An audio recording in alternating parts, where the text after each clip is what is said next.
बाबा बेंगारू देइचंदी भविष्यवाणी 2025 रे पृथ्वी ध्वंस पाइजिवो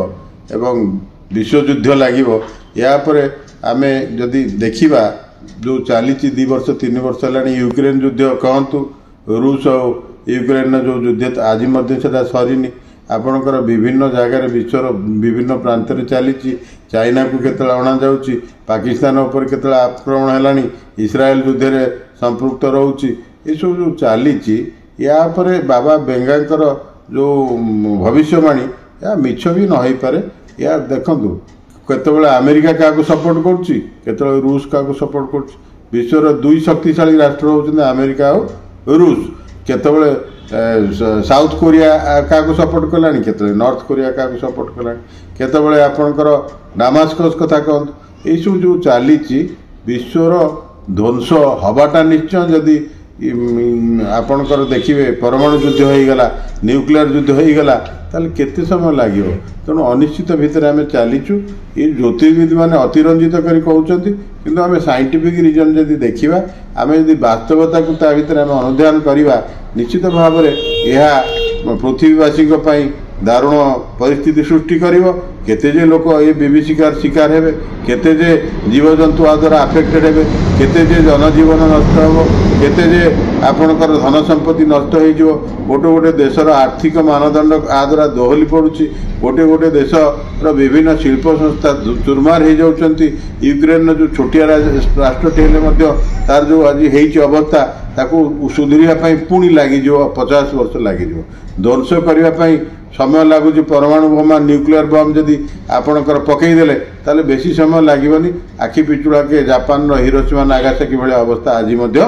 हो किंतु ये समस्ते शांति आड़ को दरकार विश्व में सुख शांति रहा दरकार ये जो युद्धखोर मनोवृत्ति की परित्याग करने दरकार परस्पर भितर जदि मनोमालिन्य रोचे राष्ट्र राष्ट्र भितर जो डिफरेन्स रोचे जदि फाइनेंशियल आस्पेक्ट राष्ट्र राष्ट्र अफेक्टेड होदी पॉलिसी अफेक्टेड होची ताकू डायलॉग माध्यम ताकू आपस आलोचना माध्यम समाधान करने दरकार। यूनेस्को जो साथी राष्ट्र मान अच्छा से कर्तव्य रोचे से मध्यस्थता करने दरकार। जो राज्य माने वित्तशाली अच्छा धनशाली अच्छा शक्तिशाली अच्छा से युद्धर मनोभाव को परिहार करी शांतिर मनोभाव रखिले विश्व में शांति प्रतिष्ठा हो पार सद्भाव प्रतिष्ठा हो पार।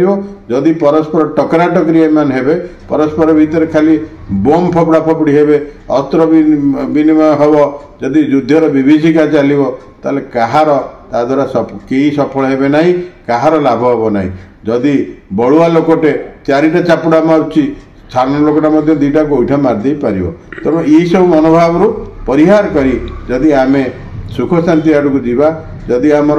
विश्व शांतिर कामना करवा ताले युद्ध मनोभाव को परिहार करने दरकार। ये भविष्यवाणी एमाने देखिकी परिस्थिति की करुचंती मालिकार से लिखाही या हम एते हाथ खंडा बुलिब कल्कि अवतार हेबे किंतु जदि आमे परस्पर पड़ोशी राष्ट्र माने से सद्भाव रही पारला से अंडरस्टैंडिंग ठीक रहा ताले आमे युद्ध को आड़े दे पारिबा। युद्ध सबु समस्यार समाधान नुहे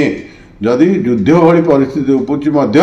ताकू आपस आलोचना माध्यम dialogue in between 2 countries 2 neighbouring countries dialogue होउची तार सॉल्यूशन पंथा। तेणु आपस आलोचना हो